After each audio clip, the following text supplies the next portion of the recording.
Hi, it's Alistair here with my weekly newsletter for the Electric Scotland website. This is dated 1st of July, which is kind of appropriate because 1st of July is actually Canada Day as it happens. And I will say today I was watching the arrival of William and Catherine on their 9-day royal tour of Canada. They arrived at 2 p.m. Eastern Standard Time, and I watched the first couple of hours and thoroughly enjoyed it, I must say. I think everyone that's commented on it says it's been a stunning success already. They got on very well, they've got huge crowds out, much larger than was anticipated, and also a very high percentage of young people have turned out, which is also absolutely great. So I think it's been a great success so far, and I'm personally looking forward to watching it for the rest of these 9 days. On to business. I got an email in this week basically saying love the site and it was a great resource, but within it they commented that an awful lot of dead links in the clan section. They were saying you should really get hold of these clans and get them to update their links. Well, I must confess I was a wee bit concerned about that, and I thought I better have a look at that clan section and just see what's going on. And as I clicked a few links around the place, I was amazed at how many dead links I actually found.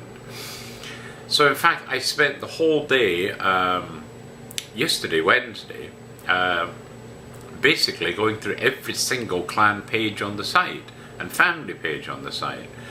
And I have to say, I think I've found over 150 dead links.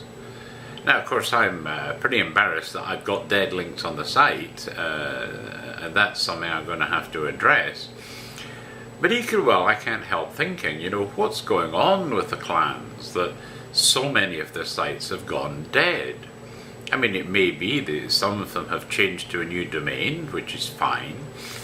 But to me, I was actually looking for, because if it was a dead link, I'm thinking, well, have they moved? And I went to Google and put in clan whatever, and I couldn't find a new site for them. I think maybe of all the dead links, I actually ended up finding maybe about 5 sites that had actually moved to a different domain. So I've obviously made these alterations there.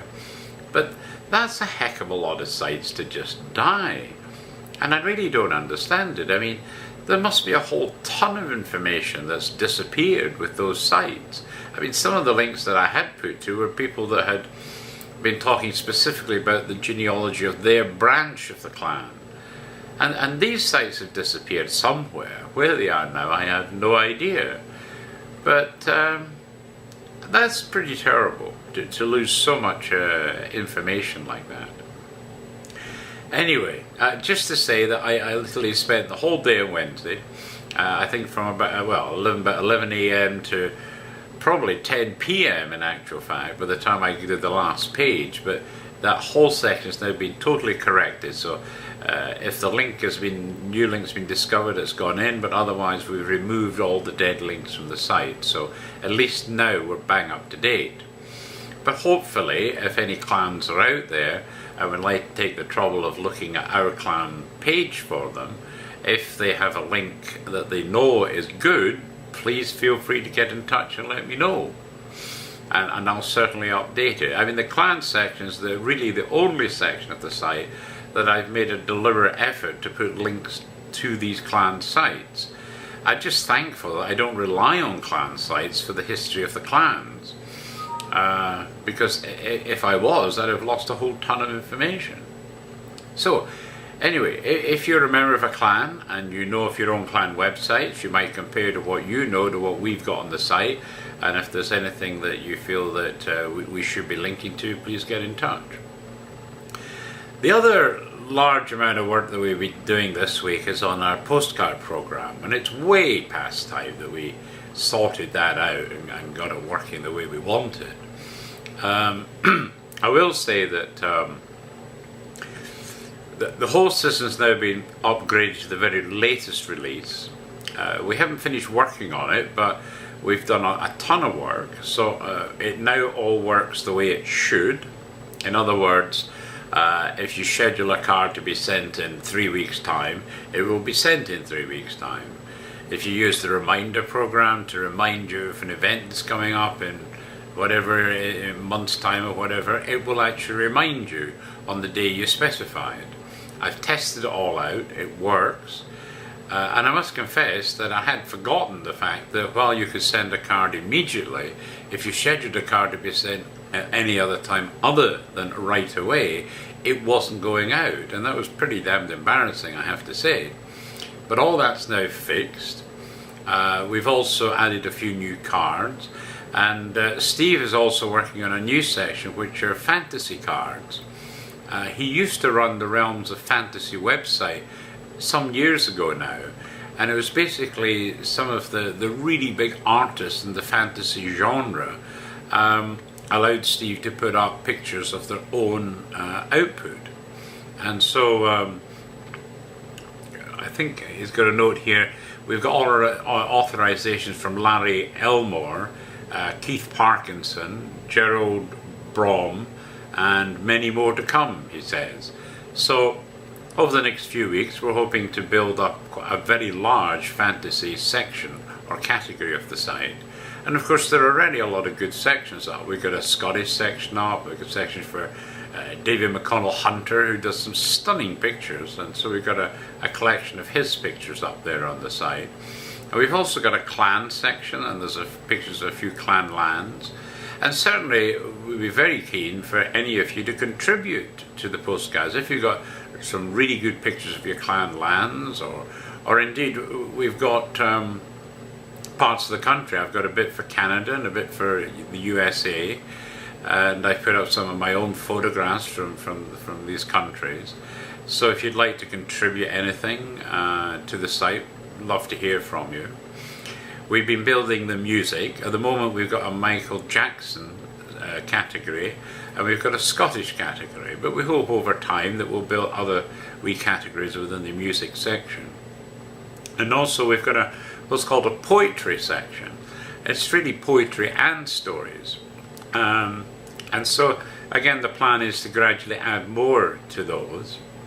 I mean, like right now, if it was Robert Burns' Supper, for example, and you wanted to send someone a card for Robert Burns' Day, then you could pick a Robert Burns poem to go with the card. So these are some of the things that we've built in. The new version that we've now got up will also interface with Facebook and Twitter, but we're having to get an API from them so that that will work, and we've already got the applications in. So as soon as we get the coding back, we'll actually add that into the site as well. So I'm now very pleased that we've got a good postcard program back that totally works, and it can only get better as the weeks go on. Going through the other material that we have on the site, we've got a fair bit on the historical tales of the wars of Scotland. We continue to add information in on that, and I just think all these little stories that we're getting just serves to make you wonder how people could ever live in these days. There's so many wars and battles and feuds going on. You think, why can't we get some peace for a year or something, you know? Obviously every week, and I probably haven't mentioned this for a wee while, we have the Flag in the Wind. The Flag is the online edition, as it were, of the Scots Independent newspaper. And that's a newspaper that basically has been fighting for Scottish independence since I think it was April 1928, if I'm correct. And basically, many years ago when I first started Electric Scotland, I got in touch with them. I managed to persuade them that they should maybe try an online version of the paper. Now the paper itself is monthly, but the Flag is weekly. So every week you'll get it compiled by, I think I have 5 contributors in total, one of which is Jim Lynch, who is the editor of the Scots Independent newspaper. But between the 5 of them, every week they'll give you their take on what's going on politically in Scotland. It's really mainly a political thing, and it's obviously from an independence point of view. But hopefully you'll find it interesting. Certainly there can be some very good articles in it, and they do a synopsis which this is where MPs will make public statements about certain issues, and so in the synopsis you usually get their announcements in there as well. So all in all, it's certainly a good read every week. I've continued on the memoirs of the Jacobites. I've really been doing these one a week because they are very long stories, and you certainly are going to need some time to read through each one of them. So I figured if I did one a week until we're completed that, then I think that'll be useful. It is actually a 3-volume set, so it's pretty substantial, but we're continuing. So every week, this week for example, you're getting William Gordon, who's Viscount Kenmure. So fascinating account of him. We've also continued the stories about Cunningham Graham.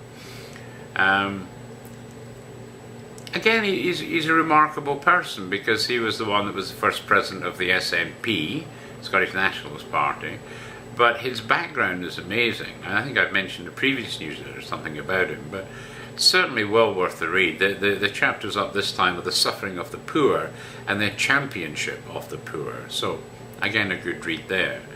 John Henderson has continued to send in some songs, and I might add that if I remember to do it, at the very end of this video I'll actually play you one of the songs just for just something a wee bit different.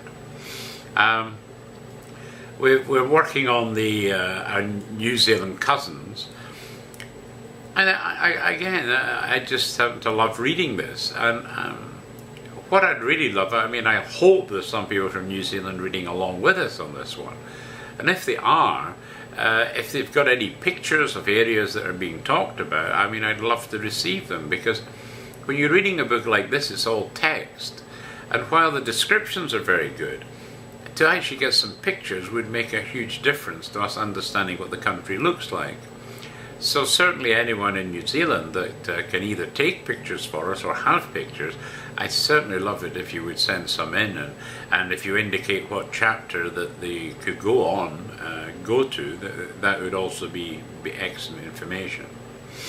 Then as we go further through, we've actually completed the book about James Geekie now.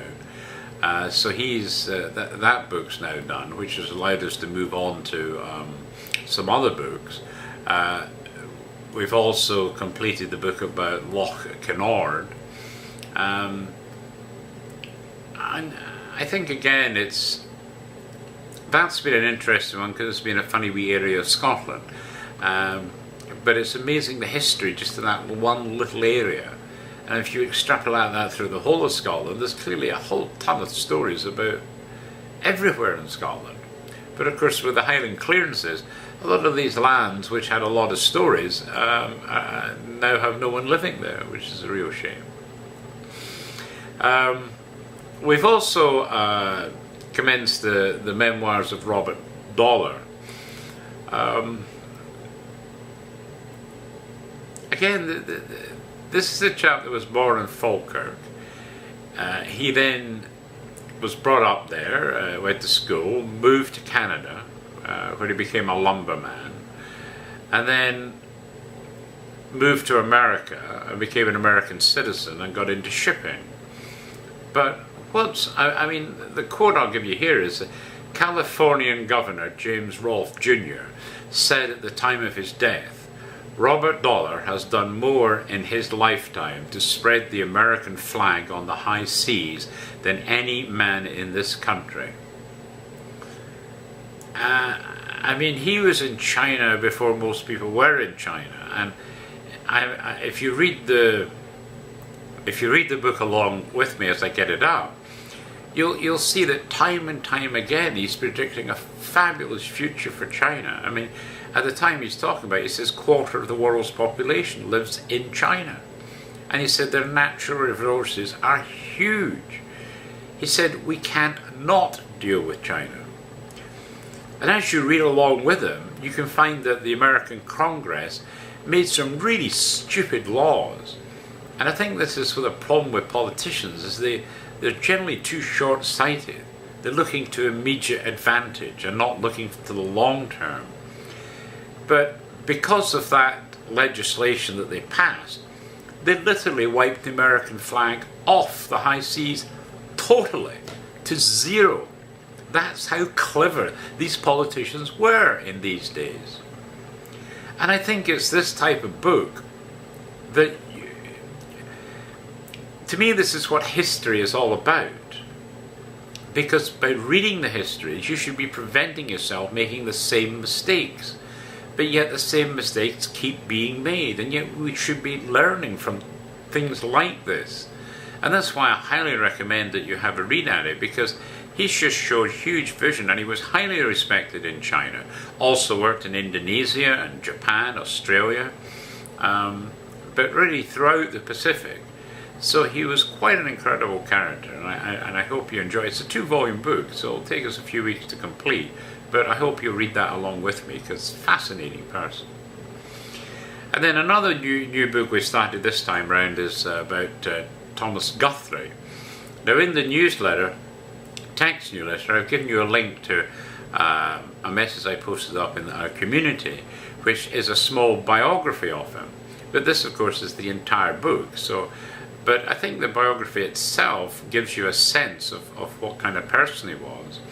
And I mean, if I just say this, that Thomas Guthrie was another man of vision and philanthropy who in his day did much for the children of Scotland.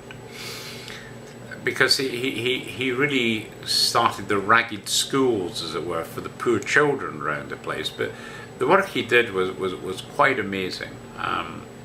And again, I think we can learn from people like that. And again, that's why I love history, because you read about what people have done and the vision they had for the future. They all look long term. They didn't just look at what would benefit me today. They looked ahead, years ahead. This week we've also got Best Newfangled Family Tree, which is always a great read. I'm sure a lot of you have already read them. But this is the July issue, so lots of good reading in that. And we've also got another entry in for a Scot in China of today. This time it's about an area called Kunming, I don't know if that's how you pronounce it, in southwest China, which is considered to be the jade capital of China. And again, Ron sent in a whole ton of great pictures for that area of China. I must confess I'm really enjoying it.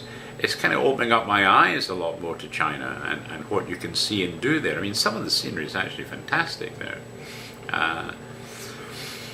Then I've also put up my, well, I don't know, I haven't thought about this before really, but I have for quite a while now done my Canadian experience. It was part of an agreement that I had with the immigration people in Ontario when I was coming over here, because they knew about my work on Electric Scotland and my work in history. And they said, you know, it'd be really great if you could do a wee journal about your life in Canada as you progress towards permanent landed status and hopefully eventual citizenship and so forth. Because he said, I'm sure we could learn a lot from your own experiences and what you're getting up to. So I agreed to do that. Now, admittedly, I'd only intended to keep it up to date until I got permanent landed status, but after that I decided maybe I'd do a quarterly kind of update just to give you an idea of how my life is in Canada. But part of the reason for that is that I would love to follow someone like myself in history to find out exactly how their life went. But the more, so I've obviously included a lot of pretty mundane, ordinary things that go on in my life. But that's the reason for doing the Canadian experience, basically, is just to tell you the things that I've done, problems that have come up against, and so forth. And so this is the period for April, May, and June of 2011. Then I found a book today which is called The Misty Isle of Skye. I mean, I'll read a bit of the preface. It said, this book is made up for the most part of a series of impressions of places and things in the Isle of Skye, noted down from time to time during the last 7 years, and given a connected form in the intervals of leisure snatched from more serious work. I tried to put into words the impressions formed on the mind of one who is a lover of nature and alive to the spell of a romantic past. The beauty of nature and the romance of history are combined in the Isle of Skye in a way perhaps unequalled in any other part of Britain. There are few who, if they know Skye, do not appreciate its charms, natural and romantic. For them and for those who care for such charms, wherever found, this book has been written. And it's a lovely book, but because I've already got a book up about Skye, I didn't feel I really should OCR yet another book in, but what I did was I decided to OCR the entire preface in and a few of the wee starting poems that have been written, and then there's a link at the foot that you can download the whole book and read it. But having read it myself, thoroughly enjoyed it, and Skye is just wonderful. So there you go, that's another book for you to read. From the Lossiemouth area of Scotland, Jim Campbell, he sent in a few pictures of the fishing smack Reaper. This is a very old fishing boat, of course, but it came for a wee visit to Lossiemouth just a few weeks back, and so he took the opportunity to take some pictures of it and he sent them in to add to his section of the site. So again, I've given you a link to that. We've also got another book up, which is Crieff, Its Traditions and Characters. This was a kind of interesting book because I've always liked Crieff. When I was in Scotland, we used to go to Crieff quite often with my parents. It was a nice holiday destination, or for a wee break, or a kind of long drive. Usually we had a meal there and had a picnic or something, because it's a very attractive area of Scotland. But this book's actually no chapters, just 2 parts. So what I've done is a bit of a departure from usual, but I've done what I would call a very rough OCRing of both parts.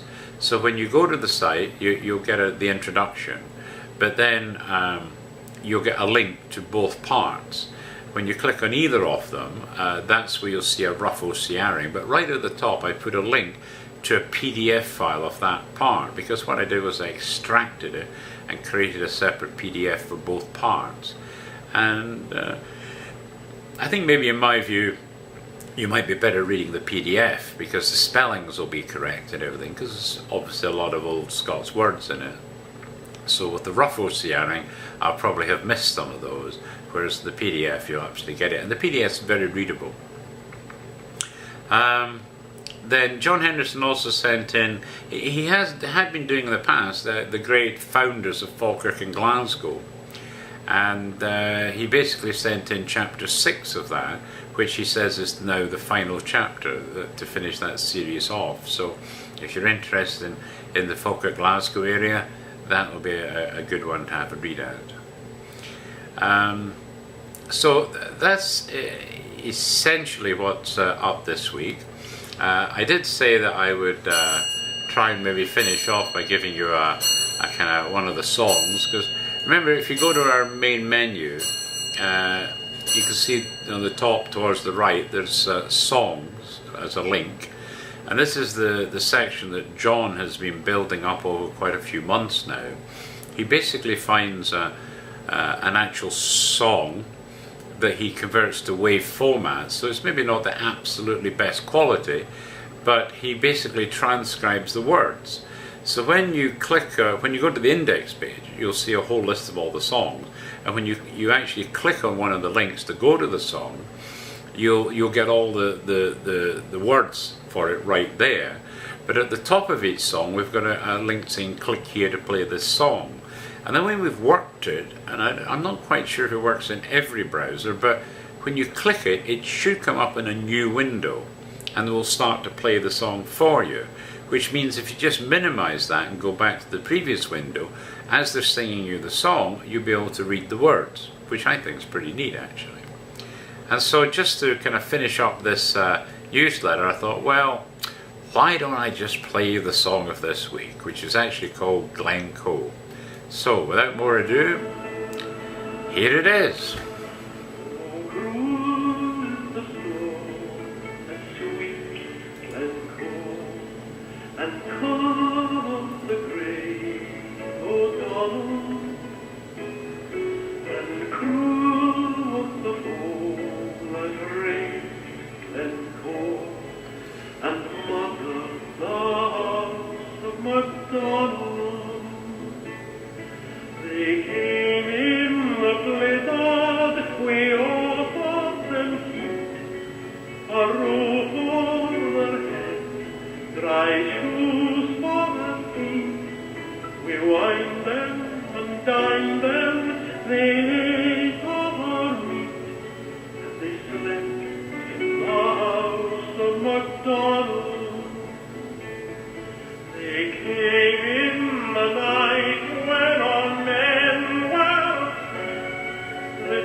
like murmuring foxes among helpless sheep, a butcher's summer dawn.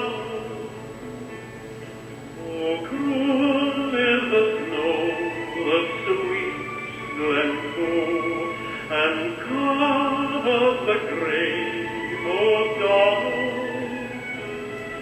and cruel was the foe that raised Glencoe and murdered the house of MacDonald. Some died in the bed at the hands of the foe, some fled in the night and were lost in the snow. Some lived to accuse him whose tracks upon snow, and God was the house of MacDonald. Oh, cruel is the snow that sweeps Glencoe and covers the grave of Donald, and cruel was the foe that raised Glencoe and murdered the house of MacDonald.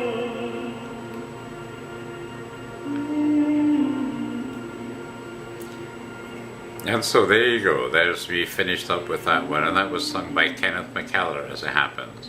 So again, we've got over 100 songs up there on the side if you'd like to enjoy them. Just click on songs in the main menu, and there you go. And I hope you've enjoyed this little newsletter of this week. Nice talking to you again.